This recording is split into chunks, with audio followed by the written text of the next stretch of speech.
तो introduction to linear polynomial के आज वाले क्लास में हम एक्सरसाइज 2.1 से लेके 2.4 तक के सारे एक्सरसाइज कंप्लीट कर देंगे। हर एक क्वेश्चन मैं आपको कराऊंगा।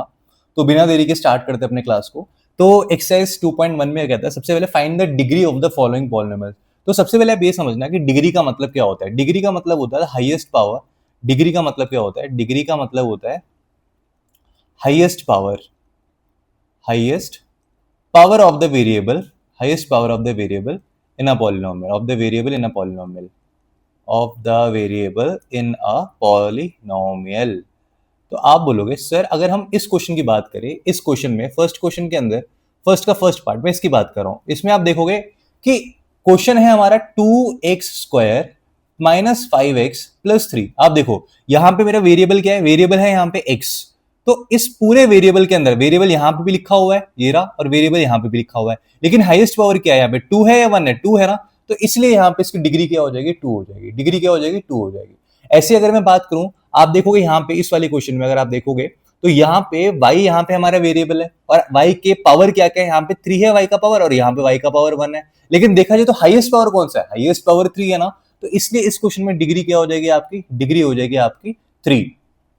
अब ये देखो -9 क्या एक पॉलिनोमियल है? सबसे पहले तो ये सवाल है कि क्या ये -9 एक पॉलिनोमियल है? आप समझो कि हमारा जो कांस्टेंट पॉलिनोमियल होता है ना, कांस्टेंट पॉलिनोमियल, कोई भी नंबर, किसी भी नंबर को पॉलिनोमियल, ठीक है, किसी भी नंबर को अगर मैं लिखता हूं, जैसे मान लो लेट से मैंने लिख दिया यहाँ पे 4 या 5 या 7 मैंने लिख दिया, तो क्या ये पॉलिनोमियल हुआ? या फिर ये मतलब इसको क्या कैसे पॉलिनोमियल कह सकते हैं? इसके अंदर तो x है नहीं, लेकिन मैं x लेके आ सकता हूं ना। आप सोचो कि अगर मैं 5 को 5 इंटू 1 लिखूं, तो 4 को 4 इंटू 1 लिखो, तो 7 को 7 इंटू 1 लिखो, तो कोई दिक्कत है? कोई दिक्कत नहीं है। और 1 को आपको पता होना चाहिए कि किसी भी नंबर की power 0, a raise to the power 0 क्या होता है? 1 होता है ना, पता है ना आपको? a raise to the power 0 क्या होता है? 1 होता है। तो यहां पे मैं क्या करूंगा, इस 1 को मैं लिख सकता हूं x की पावर 0, है कि नहीं, या फिर y की पावर 0, जो वेरिएबल लेना है आप ले सकते हो। इस 1 को मैं लिख सकता हूं x की पावर 0, इसको भी मैं ले सकता हूं x की पावर 0। लो आ गया। आपको क्या दिक्कत थी? आपको ये दिक्कत थी कि यहाँ पे x नहीं है, वेरिएबल नहीं है, आपने वेरिएबल यहाँ पे इंट्रोड्यूस करा दिया। तो एक कांस्टेंट पॉलिनोमियल को मैं लिख सकता हूं any constant number a into x की पावर 0, ठीक है। और यहां पे देखो पावर क्या आ रही है भाई, जब x एक ही बार आ रहा है और उसके ऊपर पावर 0 है, तो उसकी डिग्री भी 0 हो जाएगी। तो इसका डिग्री क्या हो जाएगा भाई? डिग्री हो जाएगा 0। डिग्री हो जाएगा 0। क्या लिखते हैं इसका? डिग्री। डिग्री हम लिखेंगे इसका 0, ठीक है। नेक्स्ट क्वेश्चन 4z-3, बहुत आसान। यहाँ पे वेरिएबल सिर्फ z है और पावर क्या है? यहाँ पे 1 है, तो और कहीं तो z लिखा नहीं है, तो हाईएस्ट पावर क्या है? 1 है। तो डिग्री क्या हो जाएगी इस क्वेश्चन की? डिग्री हो जाएगी इस क्वेश्चन की 1। आई होप आपको ये समझ आ गया होगा। अब देखो यहाँ पे कि अगर अब हमसे पूछा जाए सेकंड क्वेश्चन में कि right polynomials of degree 1, 2 and 3, बहुत आसान है। मेरे को खुद से ना, ये देखो मैं दिखाता हूं, मेरे को खुद से लिखना है यहाँ पे, अपने से मेरे को कुछ भी एग्जांपल लेना है और जिसकी डिग्री 1 हो। मैंने बोल दिया 4x+3, ये है मेरा डिग्री 1 वाला एग्जाम्पल, ये डिग्री 1 वाला एग्जाम्पल हो गया। डिग्री 2 का मतलब हाईएस्ट पावर 2 होनी चाहिए, तो आप बोलोगे सर 3x² + 2x+5, लिख दो, अपने से कुछ भी लिख दो ना यार। बस आप जो पॉलिनोमियल लिख रहे हो उसमें हाईएस्ट पावर 2 होनी चाहिए। डिग्री कितना हो जाएगा इसमें? 2 हो जाएगा। अब आपसे बोले डिग्री 3 होनी चाहिए, 4x³ + 6x + 9, कुछ भी लिख दो आप, तो यहां पे भी क्या हो जाएगा? डिग्री 3 हो जाएगा। बस ध्यान ये रखना है आपको, जब भी आप पॉलिनोमियल लिखो तो उसमें ऐसा वेरिएबल इंट्रोड्यूस कराना जिसकी पावर जो क्वेश्चन में बोले 2 हो या 3 हो या 1 हो, जैसे यहाँ पे पावर क्या था? 1, ठीक है। आई होप आपको सेकंड क्वेश्चन भी समझ आ गया होगा। ये कोई भी ले सकते हो, फिक्स नहीं है ये आंसर, सबके आंसर्स डिफर कर सकते हैं यहाँ पे। अब थर्ड क्वेश्चन की बात करते हैं। थर्ड क्वेश्चन क्या कहता है कि यहां पे what are the coefficients of x² and x³ in the polynomial this thing. अब यहां पे एक पॉलिनोमियल दे रखा है मेरा, x की पावर 4 - 3 x की पावर 3 प्लस 6 x की power 2 minus 2 into x plus 7। तो यहां पे हमसे पूछा है कि x² का कोएफिशिएंट क्या है? कोएफिशिएंट ऑफ x², और ऐसे हमसे पूछा हुआ कोएफिशिएंट ऑफ x³, ये पूछा हुआ है।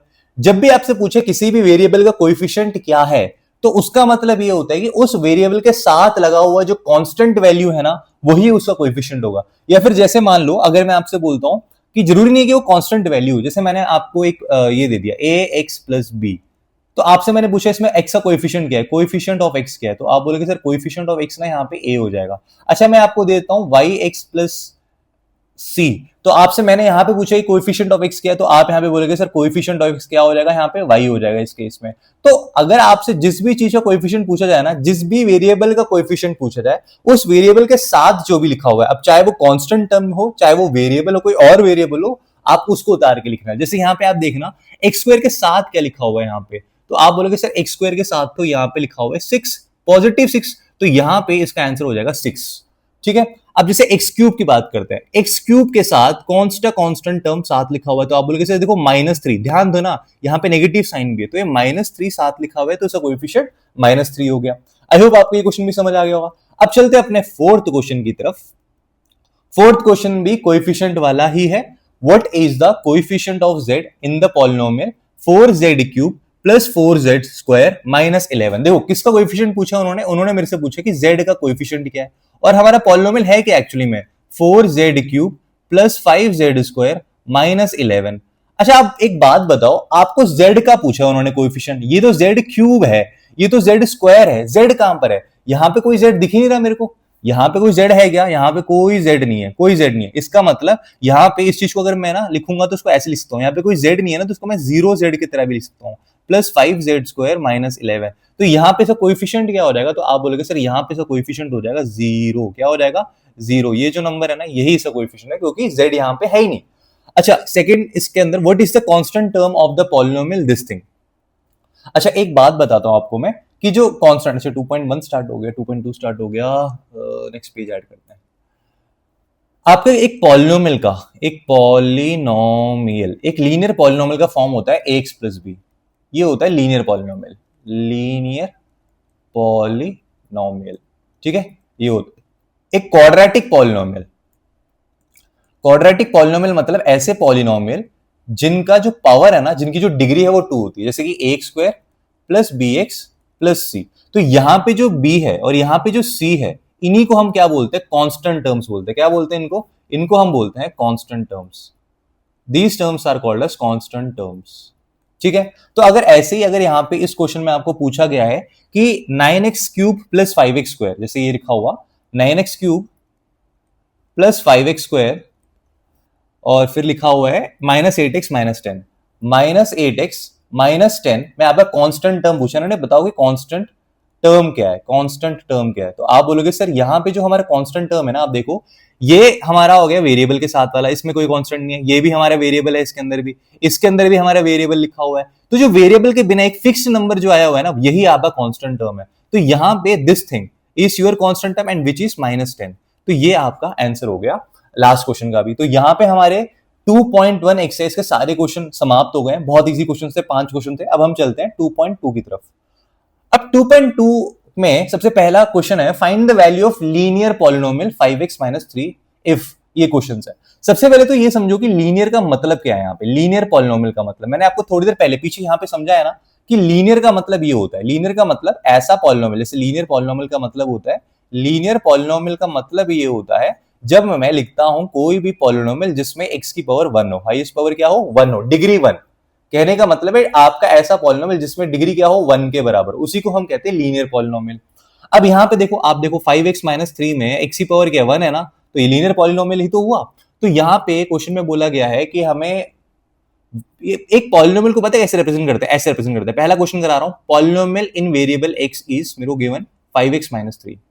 ठीक है, इसको मैं बोलता हूं this is called as polynomial in variable x, this will be called as polynomial in variable x। इसको ऐसे रीड करेंगे, पॉलिनोमियल इन वेरिएबल x। अगर यहाँ पे y में होता सब कुछ, इसके जगह पे y लिखा होता तो मैं बोलता p of y, that is polynomial in variable y।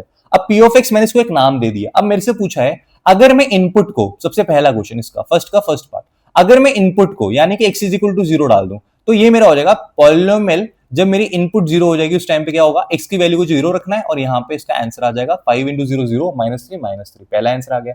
अच्छा second question, p of -1, second question का आंसर। तो आप बोलोगे सर p ऑफ -1 का मतलब है यहाँ पे जब मैं इनपुट -1 रखूंगा तो x की जगह पे भी -1 रखो। इनपुट -1 को डाल, x को -1 डालने का मतलब है आपने इस पॉलिनोमियल के अंदर एक इनपुट दे दिया -1 x की जगह पे, तो उस पे जो आउटपुट आएगा हमें वो पता लगाना है। तो 5 इंटू -1 -5, -5 -3 कितना होता है -8 होता है। ठीक है, अब देखो यहाँ पे नेक्स्ट क्या बोला गया है, कहां गया, ये लो ले लेते हैं, ठीक है। थर्ड पार्ट, x की वैल्यू 2। अच्छा, x की वैल्यू 2 पे क्या होगा, बहुत आसान, ऐसे हमने निकालना है polynomial of x when x is equal to 2। आप बोलोगे सर 5 इंटू 2 माइनस 3, 5 इंटू 2 होता है 10, 10 माइनस 3 होता है 7। तो इन तीनों की वैल्यू मैंने यहाँ पे निकाल दी। ये इसकी, ये 3 क्वेश्चन हो गए यहाँ पे, फर्स्ट के 3 पार्ट पूरे हो गए। अब सेकंड पे चलते हैं। ये लीनियर पॉलिनोमियल दिया हुआ था, ऐसे हमें यहाँ पे क्वाड्रेटिक पॉलिनोमियल दिया हुआ है। क्वाड्रेटिक पॉलिनोमियल, क्वाड्रेटिक पॉलिनोमियल क्या दिया हुआ है, मैं यहाँ पे एक पेज ऐड कर देता हूँ, उसके बाद हम उस पर आराम से करते हैं। पहले क्वाड्रेटिक पॉलिनोमियल लिख देते हैं। यहाँ पे क्या है, 7s square minus 4s plus 6। Quadratic polynomial दिया है मेरे को, पॉलिनोमियल इन s दिया ना, 7s square minus 4s plus 6 minus 4s plus 6। तो आप देखो यहाँ पे जो मेरे को वेरिएबल दिया था ये s के टर्म्स में दिया, तो इसलिए मैंने पॉलिनोमियल का नाम भी p ऑफ s ले लिया, ठीक है। अब मेरे से बोला है कि आपको वैल्यू निकालना है when s is equal to 0, s is equal to minus 3 and 4, when s is equal to 0, second s is equal to minus 3 and when s is equal to 4, ठीक है। इन तीनों पे मेरे को इस पॉलिनोमियल की वैल्यू निकालनी है। तो आपने बोला sir s is equal to 0 का मतलब ये हुआ, अगर मैं इस पॉलिनोमियल के अंदर 0 को ऐसे इनपुट डालूंगा ना, तो इसका जो आंसर आएगा वही मेरे को ढूंढना है। तो 7 इंटू 0 का स्क्वायर माइनस 4 इंटू 0 प्लस 6, तो ये तो पूरा 0 हो जाएगा। आपको पता है ये 0 है, ये 0 है, तो बचेगा क्या, 6 बचेगा, ठीक है। अब इसकी बारी आ गई। आपने बोला सर अब मेरे को इनपुट क्या करना है, s के जगह पे माइनस 3 डालना है। तो आप बोलोगे सर इस p ऑफ माइनस 3 बराबर हो जाएगा 7 इंटू माइनस 3 का स्क्वायर माइनस 4 इंटू ब्रैकेट में माइनस 3 प्लस 6। तो आप बोलोगे सर माइनस 3 का स्क्वायर होता है 9, 9 7 से 63, minus 4 into minus 3 plus 12, plus 12 plus 6 18। तो यहाँ पे अगर मैं इसको जोड़ूंगा 6 और 63 हो जाएगा 69, 69 में अगर मैं 10 जोड़ता हूँ 79 और 2 जोड़ता हूँ तो 81, तो 81 आ जाएगा इसका आंसर, ठीक है। अब चलो इसकी बारी, s इज इक्वल टू 4। तो यहां पे अगर मैं p ऑफ 4 निकालूंगा तो आप बोलोगे सर इसकी वैल्यू आ जाएगी 7 इंटू 4 का स्क्वायर माइनस 4 इंटू 4 प्लस 6, ठीक है। तो आप बोलोगे सर 4 का स्क्वायर होता है 16, 16 इंटू 7 कितना होता है, 16 इंटू 7 माइनस 16 प्लस 6। तो आप बोलोगे सर यहां से अगर मैं 16 कॉमन ले लूंगा तो ये हो जाएगा 16 इंटू 7 माइनस 1 6 प्लस 6, 16 6 का कितना होता है, 96 होता है ना, 96, 96 प्लस 6, ये हो जाएगा 102। इसका भी आंसर आ गया हमारे पास। तो आई होप आपको ये क्वेश्चन समझ आ गया होगा, बहुत इजी है एक्चुअली। में थर्ड क्वेश्चन में चलते हैं, थर्ड क्वेश्चन समझते, थर्ड क्वेश्चन कैसे होगा। तो यहां पे क्या बोला गया है थर्ड क्वेश्चन में, थर्ड क्वेश्चन की बात करेंगे। The present age of Salil's mother is 3 times Salil's present age. तो सलील सन बोलते हैं हम, ये सन है, यहां पे 2 लोग हैं, सन और मदर, ठीक है।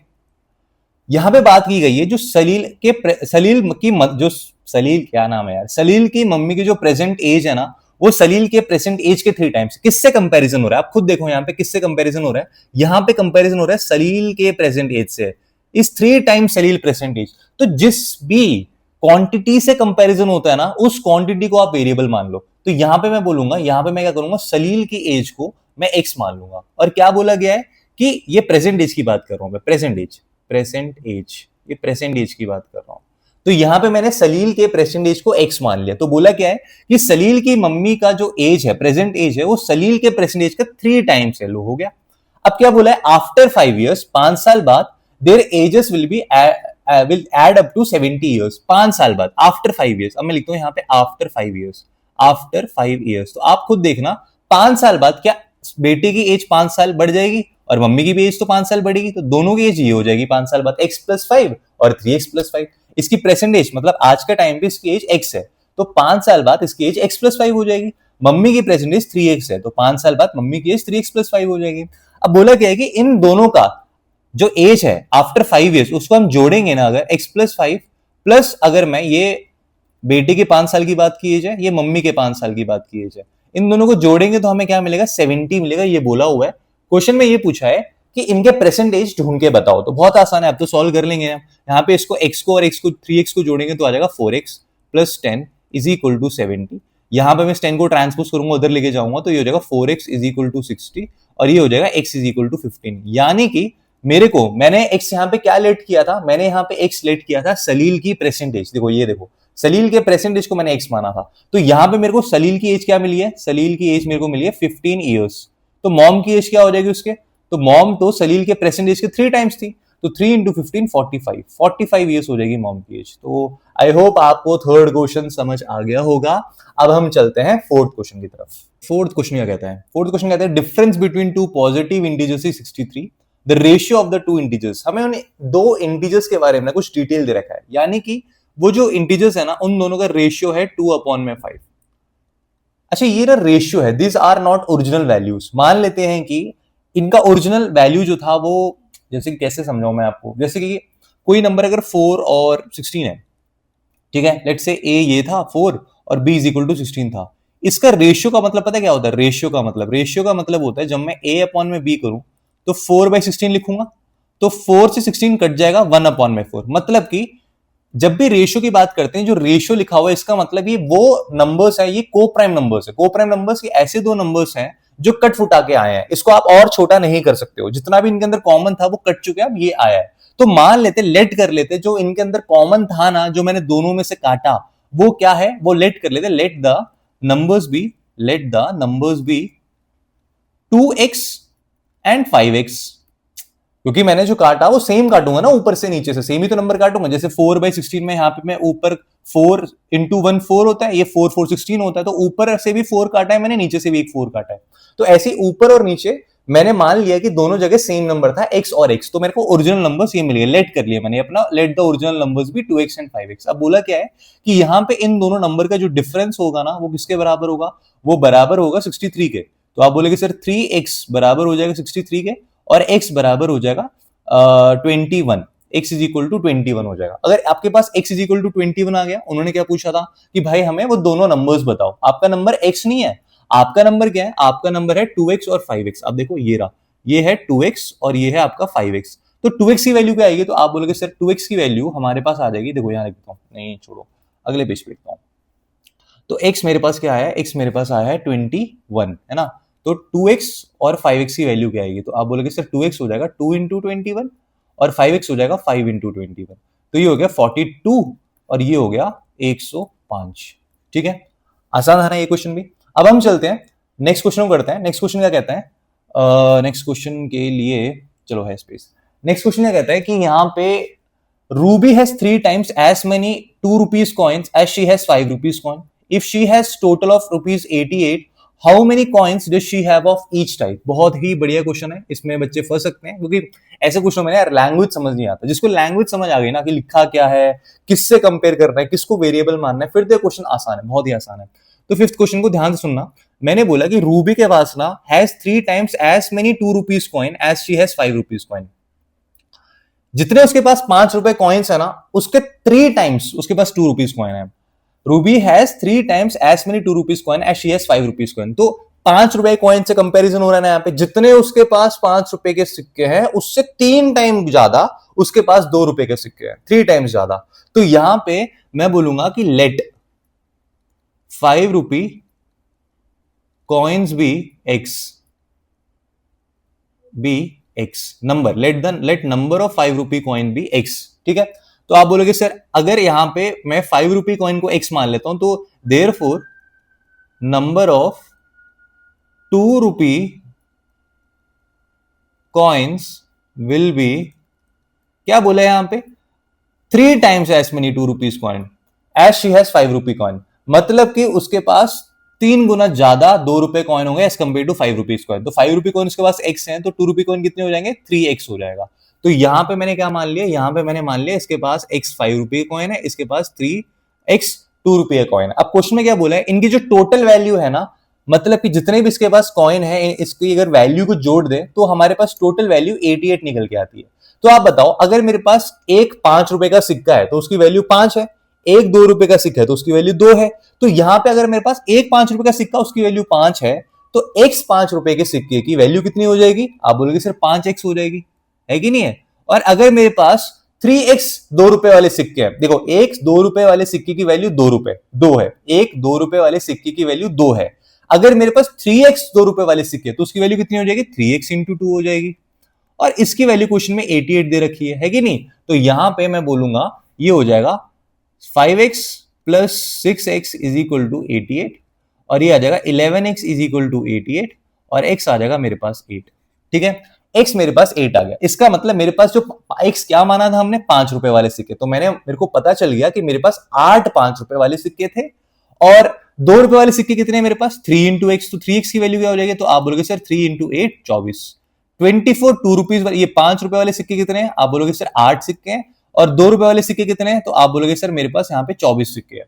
ठीक है, इजी क्वेश्चन था। अब चलते हैं अपने नेक्स्ट क्वेश्चन की तरफ। तो यहां पे क्या बोला है कि फार्मर कट से 300 feet fence into 2 pieces of different size. Okay, so let's get a fun fence, let's cut a fence. तो मेरे पास ये एक फेंस है लंबा सा, और इस फेंस को मैं 2 पीस में बांटने वाला हूं। ये कहीं नहीं बोला कि 300 फीट लंबा था, कितना फीट लंबा था ये, this was 300 feet long, 300 feet long. ठीक है, 300 फीट लॉन्ग एक फेंस था मेरे पास, इसको मैं 2 पीस में काटने वाला हूं। ये कहीं नहीं बोला कि मैं दोनों को इक्वल पीस में बांटूंगा, बट ये जरूर बोला है कि इसमें जो लंबा वाला पीस होगा ना, वो छोटे वाले के 4 टाइम्स ज्यादा होगा। तो इसका मतलब ये है कि अगर मैं इसको 2 पीस में बांट दूंगा, लेट्स से इसको काटते हैं यहां से, ये तो ये जो पीस होगा ना, ये जो पीस बड़ा वाला, ये छोटे वाले का 4 टाइम्स होगा। ये छोटे वाले कितना होगा, 4 टाइम्स होगा, छोटे वाले का 4 टाइम्स। तो आप बोलोगे सर इसको हम बनाते हैं ऐसे।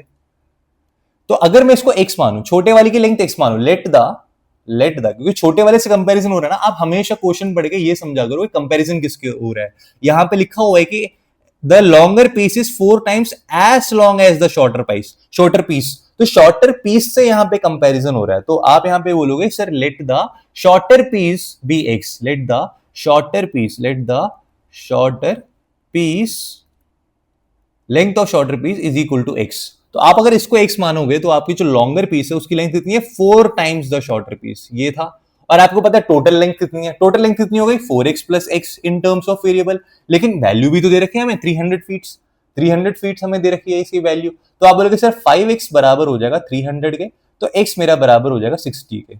तो इसका मतलब जो मेरा शॉर्टर साइड था ना वो 60 फीट आया। शॉर्टर साइड की लेंथ कितनी है, ये 60 फीट आई है, 60 फीट। क्वेश्चन में क्या पूछा है, how long are the 2 pieces. जब क्वेश्चन ना फाइनल वाला स्टेटमेंट भी पढ़ा करो, सिर्फ x की वैल्यू निकाल के छोड़ दोगे तो फंस जाओगे। क्योंकि यहाँ पे क्वेश्चन में जैसे देखो how long are the 2 pieces, उन्होंने पूछा है कि दोनों की लेंथ बताओ। तो छोटे वाले की लेंथ तो 60 फीट हो गई, बड़ा वाला कितना हो जाएगा, तो आप बोलोगे सर बड़े वाले की तो लेंथ है ये 4x है ना, तो 4 टाइम्स अगर मैं 60 करूंगा तो ये हो जाएगा 240 फीट्स। 240 फीट्स हो गए फेंस के बड़े वाले साइड की लेंथ, और 60 फीट्स हो गए फेंस के छोटे वाले साइड की लेंथ। आई होप आपको समझ आ गया होगा 6th क्वेश्चन भी। अब हम चलते हैं इस एक्सरसाइज के लास्ट क्वेश्चन की तरफ, 7th क्वेश्चन। तो इसमें अब हमें क्या पूछा गया है कि if the length of a rectangle is 3 more than twice its width. अब देखो कंपैरिजन किससे हो रहा है, विड्थ से कंपैरिजन हो रहा है। ये कलर अलग लेना पड़ेगा, इसमें क्या करते हैं रेड लेते हैं। तो यहां पे कंपैरिजन हो रहा है विड्थ से हो रहा है। आप देखो कि if the length of a rectangle, length of एक रेक्टेंगल का जो कंपैरिजन हो रहा है वो विड्थ से हो रहा है। तो आप जब रेक्टेंगल बनाओगे, जैसे मैं यहां पे एक रेक्टेंगल बना देता हूं, तो जब आप रेक्टेंगल बनाओगे तो ये आपका लेंथ होता है, this is your length, this will be your length, and this will be your width, जिसको हम ब्रेड्थ कहते हैं। ठीक है, इसको हम क्या कहते हैं, ब्रेड्थ कहते हैं। This is your breadth. अब क्वेश्चन में क्या बोला है, क्वेश्चन में ये बोला हुआ है कि आपका जो लेंथ है, लेंथ इज 3 मोर देन, देखो 3 मोर देन मतलब 3 ज्यादा है, ट्वाइस का मतलब 2 टाइम्स ऑफ ब्रेड्थ। तो अब हमारे पास देखो ब्रेड्थ को तो मैं ब्रेड्थ ही लिखूंगा, ब्रेड्थ को मैं क्या लिखूंगा, बी लिखूंगा। लेंथ को भी देखो, लेंथ को भी मैंने किसके टर्म्स में लिख दिया, बी के टर्म्स में लिख दिया, 3 प्लस 2b है ना, इसको मैं लिख सकता हूं 3 प्लस 2b लिख सकता हूं। अब यहां पे क्या पूछा है कि पेरीमीटर इसका 24 है। पेरीमीटर का मतलब क्या होता है, इस रेक्टेंगल जो आउटर बाउंड्री है ना, इस पूरे आउटर बाउंड्री की लंबाई देखो, ये भी l होगा, ये भी b होगा।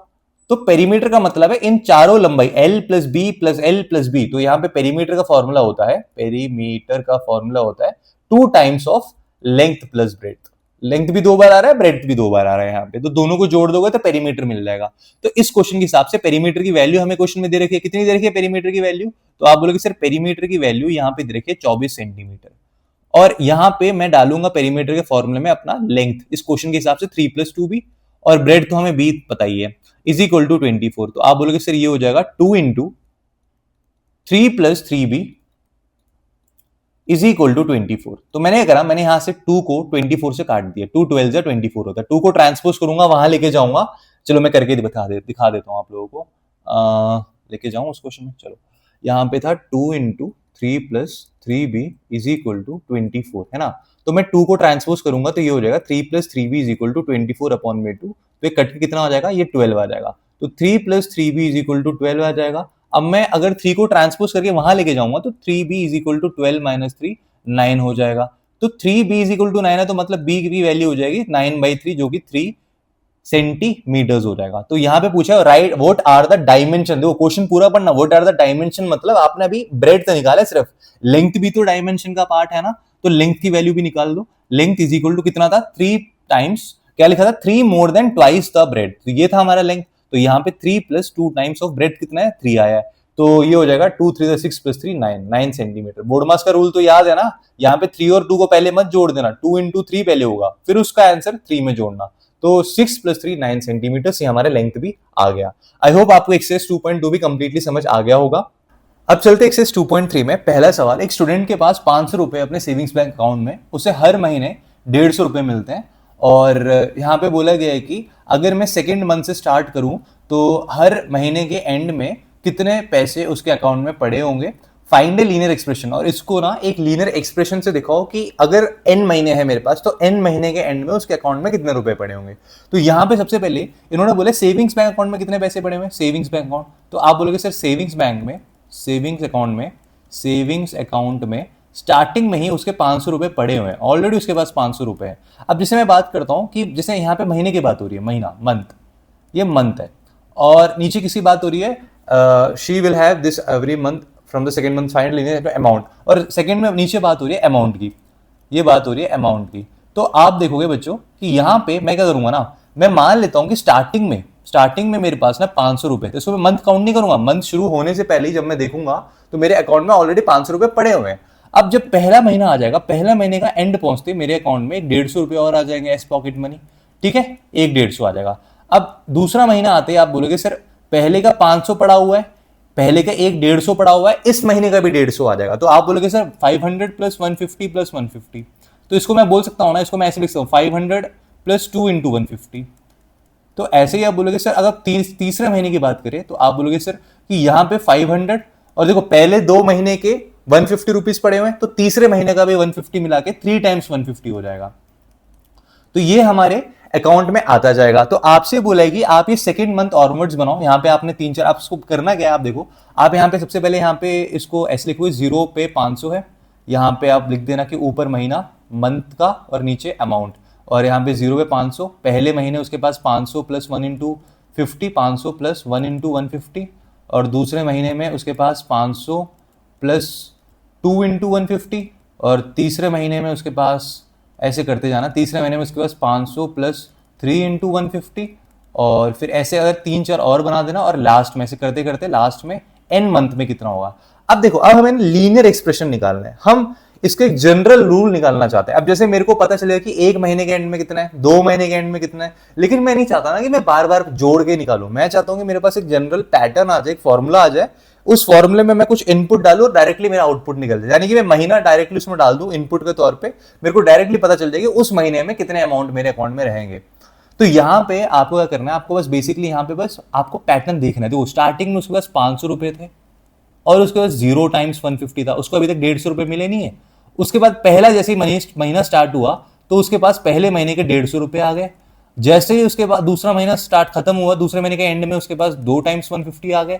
ऐसे आप अगर करते जाओगे, आप ध्यान दो यहाँ पे ध्यान देने वाली बात ये है कि 500 और 150 सब में आ रहा है, 500 और 150 सब में आ रहा है। यहाँ पे क्या वेरिएबल है, तो आप बोलोगे सर ये जो महीना है ना 0, ये 1, ये 2, ये वेरिएबल का काम कर रहा है। तो क्यों ना यहाँ पे इसको मैं n ले लूं। क्वेश्चन में भी बोला है ना nth मंथ, ये वेरिएबल क्या है, ये 0, 1, 2 किसको रिप्रेजेंट कर रहा है, ये मंथ को रिप्रेजेंट कर रहा है, ये मंथ को रिप्रेजेंट कर रहा है। तो आप बोलोगे सर इसका अगर मैं nth महीने का nth मंथ के लिए अगर मैं एक लीनियर पैटर्न बनाऊं तो आप बोलोगे सर ये हो जाएगा, देखो 500 रुपए तो उसके अकाउंट में पड़े होंगे, प्लस जो n महीना चल रहा है वो इंटू 150 रुपए, तो ये हो जाएगा nth मंथ में उसके अकाउंट में पड़े हुए अमाउंट का फॉर्मूला। इतना ये हो जाएगा, ठीक है, इतना अमाउंट पड़ा। और यहाँ पे रुपीज भी लगा देना यहाँ पे आगे, क्योंकि हम अमाउंट निकाल रहे हैं तो अमाउंट का रुपीज भी होना चाहिए। 1 मिनट, तो ये हो जाएगा n × 150 और ये रुपीज इज इक्वल टू इतना। आई होप आपको ये क्वेश्चन समझ आ गया होगा, बहुत ईजी है, और क्वेश्चंस करेंगे तो बहुत अच्छे से आपको समझ आ जाएगा। अब चलते हैं नेक्स्ट क्वेश्चन पे। अब देखो एक रैली स्टार्ट होती है, उस रैली में 120 मेंबर है स्टार्टिंग में। स्टार्टिंग, जब मैं स्टार्टिंग की बात करता हूं ना, स्टार्टिंग की बात करता हूं मतलब जीरो जीरो इनिशियल, जैसे हम डिस्क्राइबिंग मोशन अराउंड अस वाले चैप्टर में मैंने पढ़ा था ना कि इनिशियल वेलोसिटी का मतलब हम टाइम जीरो मानते हैं, जब मैंने स्टार्ट किया कुछ भी उस टाइम पे, तो यहाँ पे टाइम जीरो, तो जीरो पे मेरे पास यहाँ पे 120 मेंबर्स है टोटल। हर एक घंटे के बाद 9 मेंबर्स ड्रॉप आउट करते हैं, तो जीरो पे 120 थे, एक घंटे बाद क्या हुआ, इस 120 में से 9 बंदे निकल गए, माइनस हो गए।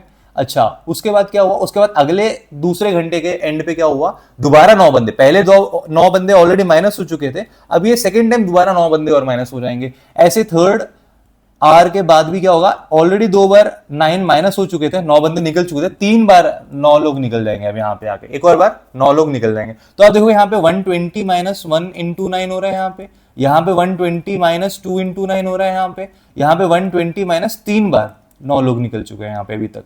तो आप बोलोगे सर एक पैटर्न तो फॉर्म हो रहा है, हम ये बना सक रहे हैं, find a linear expression to represent the number of members at the end of nth hour. आप खुद देखो यहां पे अगर मैं बोलूं स्टार्टिंग में कोई भी लोग माइनस नहीं हो रहे, 120 माइनस 0 इंटू 9, ठीक है, और आपने यहां पे बोला सर उसके बाद क्या हो रहा है, उसके बाद 120 माइनस 1 इंटू 9, उसके बाद हो रहा है 120 माइनस 120 माइनस 2 इंटू 9, उसके बाद हो रहा है 120 माइनस 3 इंटू 9, और ये चलता जा रहा है ऐसे। तो आप बोलोगे सर यहाँ पे वेरिएबल कैसे पहचाने हम, देखो वेरिएबल पहचानना कितना आसान है, वेरिएबल कितने आसानी से हम पहचान सकते हैं। यहाँ पे देखो ये जीरो है, ये देखो 120 और 9 ये फिक्स्ड है, ये इसमें भी फिक्स है, इसमें भी फिक्स है, देखो 129 तो हर जगह आ रहा है। क्या चेंज हो रहा है हर जगह पे, हर जगह पे जो चेंज हो रहा है वो 0 1 2 3 ये चेंज हो रहा है, और ये 0 1 2 3 है क्या, ये 0 1 2 3 ये आर्स को रिप्रेजेंट कर रहे हैं। तो यहां पे इसमें बोला भी है कि आपको nth आर के एंड पे एक्चुअली में कितने मेंबर्स बचे होंगे आप एक रैली के अंदर वो निकालना, उसका लीनियर एक्सप्रेशन निकालना। तो आप बोलोगे सर लीनियर एक्सप्रेशन हो जाएगा, मेरा लीनियर एक्सप्रेशन हो जाएगा, आप बोलोगे सर लीनियर एक्सप्रेशन कुछ ऐसे लिखेंगे हम nth आर के एंड पे, तो आप बोलोगे सर 120 माइनस n इंटू 9, जहां पे n आपका नंबर, जिस आर पे आपको निकालना है उस आर की बात कर रहा है। तो आप इसमें फाइनल आंसर लिखो नंबर ऑफ द मेंबर्स, तो ऐसे लिखना, एक मिनट रुको ऐड करता हूं पेज को। तो number of members at the end of nth are is equal to 120 minus n into 9। इतने लोग बचेंगे आपके रैली के एंड में, ठीक है। आई होप आपको ये क्वेश्चन समझ आ गया होगा, इजी क्वेश्चन है, बस आपको क्वेश्चन की लैंग्वेज समझना है, एक पैटर्न फॉर्म करना है, पैटर्न फॉर्म करने के बाद आपको ऑब्जर्व करना है कि इसमें क्या फिक्स्ड है और इसमें क्या वेरिएबल है। तो जो वेरिएबल है उसको n मानना है और लीनियर एक्सप्रेशन लिख देना है यहाँ पे, ठीक है। अब चलिए नेक्स्ट क्वेश्चन पे। अब यहां पे क्या बोला है, suppose the length of a rectangle is 13 centimetre. अब बोला गया कि मान लेते हैं कि हमारा जो रेक्टेंगल का लेंथ है वो 13 सेंटीमीटर है, ठीक है। एक रेक्टेंगल है मेरे पास, रेक्टेंगल बनाते सबसे पहले, ये मेरे पास रेक्टेंगल है, इसकी लेंथ कितनी है 13 सेंटीमीटर। अब बोला है कि लेंथ तो भाई 13 सेंटीमीटर इन्होंने दे दिया, फिक्स दे दिया मुझे, लेकिन अब इन्होंने बोला है कि मैं ना ब्रेड्थ अपना चेंज करते जा रहा हूं, मैं ब्रेड्थ चेंज करते जा रहा हूं, और मुझे पहले क्वेश्चन में बोला है कि ब्रेड्थ आपका 12 सेंटीमीटर है, दूसरे क्वेश्चन में बोला है ब्रेड्थ आपको 10 सेंटीमीटर लेना है, तीसरे में बोला है आपको ब्रेड्थ 8 सेंटीमीटर लेना है। तो ऐसे अगर मैं ब्रेड्थ को चेंज करते जाऊंगा तो कुछ लीनियर पैटर्न बनेगा एरिया ऑफ रेक्टेंगल का, तो वो क्या है उसे हमें पहचानना है, क्या वो उसको हमें निकालना है सॉल्व करके। तो आप बोलोगे सर यहाँ पे हम क्या करने वाले ना, यहाँ पे देखो पहले क्वेश्चन में हमसे बोला है कि ब्रेड्थ को क्या मानना है, हमें ब्रेड्थ को 12 मानना है। आप बताओ कि एरिया ऑफ रेक्टेंगल का फॉर्मूला क्या होता है। आप बोलोगे सर एरिया ऑफ रेक्टेंगल होता है लेंथ इनटू ब्रेड्थ, ठीक है, एरिया ऑफ रेक्टेंगल होता है लेंथ इनटू ब्रेड्थ। तो यहाँ पे 12 सेंटीमीटर मेरे को ब्रेड्थ दी है, तो एरिया कितना हो जाएगा, तो आप बोलोगे सर 13 इंटू 12 जो कि होता है 156 सेंटीमीटर स्क्वायर, ये होता है हमारा एरिया। अच्छा, सेकंड क्वेश्चन में क्या बोला हुआ है, सेकंड क्वेश्चन में बोला कि जब आप ब्रेड्थ को 10 सेंटीमीटर लोगे तो आपका एरिया क्या होगा, तो आप बोलोगे सर एरिया हो जाएगा मेरा 13 इंटू 10 जो कि हो जाएगा 130 सेंटीमीटर स्क्वायर। अच्छा, अब आपसे बोला है कि थर्ड क्वेश्चन में आप ना ब्रेड्थ को 8 सेंटीमीटर लो, तो आप बोलोगे सर 8 सेंटीमीटर, इसका मतलब अगर मैं एरिया निकालूंगा तो ये हो जाएगा 13 इंटू 8 जो कि होता है 104 सेंटीमीटर स्क्वायर। अच्छा, ये तो बहुत आसान था, लेकिन अब जो एक्चुअल क्वेश्चन है ना जहां पे बच्चे फंसेंगे वो ये वाला पार्ट है, जहां पे उन्होंने बोला कि लीनियर पैटर्न निकालो, linear pattern, area of rectangle का लीनियर पैटर्न निकालो। मतलब कि आप देखो हमारा यहाँ पे कोई ऐड कर दूं पेज, ऐड करना पड़ेगा, यहाँ पे मेरा एरिया स्टार्टिंग में क्या आया, एरिया पहले मेरा एरिया है जब मैंने ब्रेड को क्या लिया था, मैंने ब्रेड को लिया है यहाँ पे 12, है ना, ब्रेड को मैंने 12 सेंटीमीटर लिया है। फिर मैंने ब्रेड को जब मैंने 10 सेंटीमीटर लिया तब क्या आया, फिर जब मैंने ब्रेड को 8 सेंटीमीटर लिया तब क्या आया। तो आप बोलोगे सर यहाँ पे हमारे पास जो एरिया आया ना वो आया था 156 सेंटीमीटर स्क्वायर। इस वाले केस में जो हमारा एरिया आया था ना तो वो आया था 130 सेंटीमीटर स्क्वायर।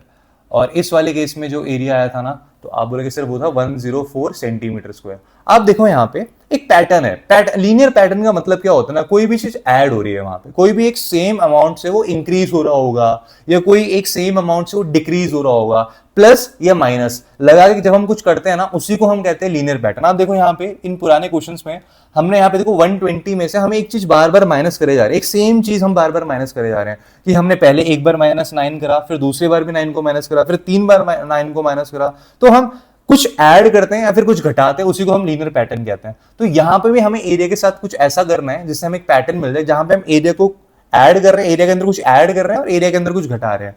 तो आप देखो स्टार्टिंग में जब मेरा breadth is equal to 12 centimetre था तो मेरा एरिया जो आया 156, ठीक है। अब 156 से अगले बार जब मैंने ब्रेड को 2 कम कर दिया तो मेरा जो एरिया है वो कितना कम हो गया, 26 सेंटीमीटर स्क्वायर से कम हो गया।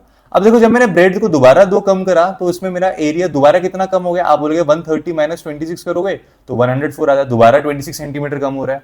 तो अगर मैं अपना स्टार्टिंग पॉइंट 156 सेंटीमीटर स्क्वायर को लूं तो आप बोलोगे सर हर बार क्या हो रहा है, इस 156 में से पहले जब मैंने ब्रेड 10 लिया तो एक बार 26 माइनस हुआ, ठीक है। और फिर अगर मैं दूसरे बार की बात करूं तो यहां पे जहां पे मेरा एरिया कितना था 104 था, तो आप बोलोगे सर यहां पे 156 में से 2 बार 26 माइनस हो रहा है। ऐसे आगे जब आप एरिया निकालोगे, जैसे मान लो आपको ब्रेड इज इक्वल टू 6 दे दिया जाए तो उस पर आप क्या एरिया निकालोगे, तो आप बोलोगे सर उस टाइम एरिया हो जाएगा आपका 13 इंटू 6, 13 6 72, तो 72, तो 72 होता है नहीं, 13 6 78, तो 78 हो गया ये आपका। तो आप बोलोगे सर इसमें क्या होगा, अब यहां से देखा जाए तो इस 156 में से 3 टाइम्स ये कितना होगा, ये 3 टाइम्स कम हो रहा है, ये 3 टाइम्स -3 इंटू 26। 156 में से अगर आप 3 टाइम्स 26 माइनस करोगे तो आपका 78 आएगा। आप देखो यहाँ पे पैटर्न कैसे बन रहा है, अब इसमें से माइनस करो, 26 माइनस करो, 104 से भी 26 माइनस करोगे तो आपको ये 78 मिलेगा। तो आप देख रहे हो अगर मैं 156 को फिक्स कर रहा हूं और 156 में से मैं सबको चेक कर रहा हूं, 156 से कंपेयर कर रहा हूं कि 156 के बाद अगला वाला एरिया जो है वो उससे 26 कम है, और उसके भी अगले वाला जो एरिया आएगा वो 156 से 2 बार 26 माइनस करने पे आता है। उसके बाद वाला जो एरिया आप निकालोगे उसमें क्या होगा, उसमें 156 में से आपको 3 बार 26 माइनस करना पड़ेगा। तो ऐसे एक पैटर्न बन रहा है, यहाँ पे लीनियर पैटर्न बन रहा है। तो यहाँ पे अगर मैं आपसे बोलूँ ना कि अब एक लीनियर पैटर्न फॉर्म करते हैं एक्चुअली में, क्योंकि हमें यहाँ पे एन क्या लेना है, एन तो उन्होंने कुछ बोला नहीं है, तो हम एक काम करते हैं यहाँ पे मैं मान लेता हूँ ओके 1 2 3 पेज ऐड करते हैं।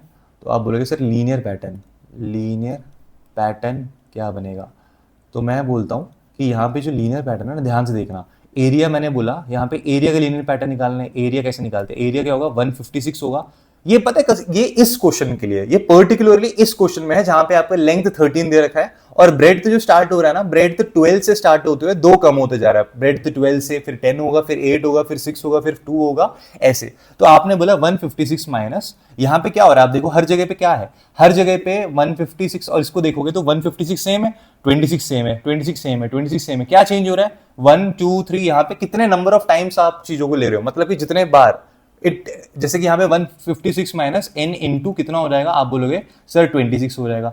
जहां पे आपका n क्या होगा, आप देखो अगर आप n को 0 लेते हो तो आपका 56 माइनस 26 हो जाएगा, फिर आप n को 1 लेते हो तो 56 माइनस 1 टाइम्स 26 हो जाएगा, आप n को 3 लेते हो तो 56 n को 2 लेते हो 56 माइनस 2 टाइम्स 26, फिर आप n को 3 लेते हो, n को 4 ले सकते हो, n को 5 ले सकते हो, ठीक है। 26 इंटू 5 कितना होता है 130 हो जाएगा, 5 2 हाँ 100 और 130, और n को अगर आप 6 लोगे तो 6 6 36, n को आप 6 ले सकते हो यहाँ पे टोटल 6 बार।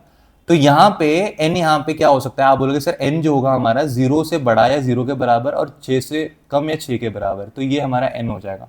तो आप बोलोगे सर यहाँ पे एक लीनियर पैटर्न बन जाएगा जहाँ पे n क्या है, n है आपका 0 से बड़ा या 0 के बराबर और 0 और 6 से छोटा। तो ये आपका एरिया का एक जनरल फॉर्मूला मैंने यहाँ पे निकाल दिया। आई होप आपको ये क्वेश्चन समझ आ गया होगा। एक और ऐसा क्वेश्चन करते हैं, आपको बहुत अच्छे से उसका भी आइडिया लग जाएगा कि कैसे ऐसे क्वेश्चनों को सॉल्व किया जाता है, ठीक है। तो अब चलते हैं क्वेश्चन नंबर 4 पे। Suppose the length of rectangular box is 7 centimetre and breadth is 11 centimetre. आपको लेंथ दे दी है 7 सेंटीमीटर, ब्रेड्थ दे दी है 11 सेंटीमीटर। अब आपसे बोला गया है कि वॉल्यूम को पता लगाओ। क्वेश्चन में हाइट को इन्होंने चेंज कर दिया। अब रेक्टेंगुलर बॉक्स ना एक्चुअली में होता क्या है, रेक्टेंगुलर बॉक्स एक्चुअली में क्यूबॉइड होता है। क्या होता है? क्यूबॉइड होता है। रेक्टेंगुलर बॉक्स रेक्टेंगल नहीं होता, क्यूबॉइड होता है। और क्यूबॉइड में कितने डायमेंशन होते हैं? 3 डायमेंशन होते हैं। कौन कौन से? लेंथ होता है, ब्रेड्थ होता है, हाइट होता है। तो आप बोलोगे सर अगर मैं बात करूं लेंथ की तो ये लेंथ हो जाएगा मेरा यहां से यहां तक, और अगर मैं बात करूं ब्रेड्थ की तो यहां से यहां तक ब्रेड्थ हो गया ये, और अगर मैं बात करूं हाइट की तो ये मेरा हाइट हो जाता है। तो क्वेश्चन में मुझे लेंथ की वैल्यू उन्होंने फिक्स करके दे रखी है, जो कि है length is equal to 7 centimetre. ये हर क्वेश्चन जो भी हम यहाँ पे इस क्वेश्चन के सब पार्ट्स करेंगे उन सब के लिए लेंथ 7 सेंटीमीटर लेना है। और ब्रेड्थ भी इन्होंने सबके लिए सेम दे रखा है 11 सेंटीमीटर। हाइट को इन्होंने वेरी कर दिया। पहले केस में हम हाइट को मानेंगे 5 सेंटीमीटर, और दूसरे केस में हम हाइट को लेंगे हम 9 सेंटीमीटर, तीसरे केस में हम हाइट को लेंगे 13 सेंटीमीटर। तो अगर मैं ऐसा अपने हाइट को वेरी करता हूं keeping my length and breadth as fixed quantities, तो मेरे वॉल्यूम में क्या चेंज आ रहा है उसको एक लीनियर पैटर्न यहां पे इन्होंने पूछा बताना है। तो सबसे पहले तो हमें यह पता होना चाहिए कि वॉल्यूम का फॉर्मूला क्या होता है। तो आप बोलोगे सर वॉल्यूम का फॉर्मूला होता है length into breadth into height, तीनों डायमेंशन का प्रोडक्ट कर दो, वही हमारा वॉल्यूम का फॉर्मूला होता है। अब आप बोलोगे सर वॉल्यूम निकाल लेते हैं, चलो तो पहले क्वेश्चन की बात करते हैं। पहले क्वेश्चन में आपको करना है वॉल्यूम निकालना है। उसके लिए हमें लेंथ क्या है 7, ब्रेड्थ क्या है 11, और हमें हाइट क्या दे रखा है 5 सेंटीमीटर लेना है पहले क्वेश्चन में। तो यहां पे हो जाएगा volume is equal to length into breadth into height, जो कि हो जाएगा 7 इंटू 11 इंटू 5। तो आप बोलोगे सर 7 5 से 35 होता है, 35 और 11 को मल्टीप्लाई करते हैं तो 385 होता है। इसको करके देखने की जरूरत नहीं है, क्योंकि आप देखो 35 को जब मैं 11 से मल्टीप्लाई करता हूं, ट्रिक ये होती है कि इस 5 को उठा के इस एंड में लिखो, इस 3 को उठा के इस एक्सट्रीम एंड में लिखो, बीच में लिखना है इन दोनों का सम, तो 385। ये माइंड में कैलकुलेशन कर रहे हैं आपको, आपकी कैलकुलेशन स्पीड भी बढ़नी चाहिए। अब इसके सेकंड क्वेश्चन में तो आपने पहले क्वेश्चन का आंसर निकाल दिया 385, सेकंड में क्या होगा? तो आप बोलोगे सर सेकंड पार्ट में वॉल्यूम में लेंथ तो हमारा 7 ही है, ब्रेड्थ भी हमारा 11 है, हाइट इस बार उन्होंने क्या कर दिया 9 सेंटीमीटर दे रखा है। तो आप बोलोगे सर वॉल्यूम कैसे निकालेंगे? तो आप बोलोगे सर 7 इंटू 11 इंटू 9। अब देखो 7 9 से 63 होता है, 63 को मैं 11 से करूंगा तो 6 यहां रखो 3 यहां रखो, बीच में 6 और 3 को जोड़ के 9, 6 और 3 को जोड़ के 9 यहां लिख देना, तो 693 सेंटीमीटर क्यूब यहां पे वॉल्यूम हो जाएगा। यूनिट देखो, यूनिट लिखना बहुत इंपॉर्टेंट है, नहीं तो 0.5 नंबर आप कट जाएंगे। यहां पे भी सेंटीमीटर क्यूब लिख देना। अब यहां पे थर्ड पार्ट में क्या हो रहा है? तो आप बोलोगे सर यहां पे लेंथ 7 है, ब्रेड्थ 11 है, और हाइट इन्होंने 13 सेंटीमीटर कर दिया। तो आप बोलोगे sir volume is equal to 7 into 11 into 13। तो मैंने बोला मेरे को 13 इंटू 7 ना पता है 91 होता है, 91 इंटू 11 करेंगे। तो यहाँ पे भी सेम ही ट्रिक यूज करना है आपको।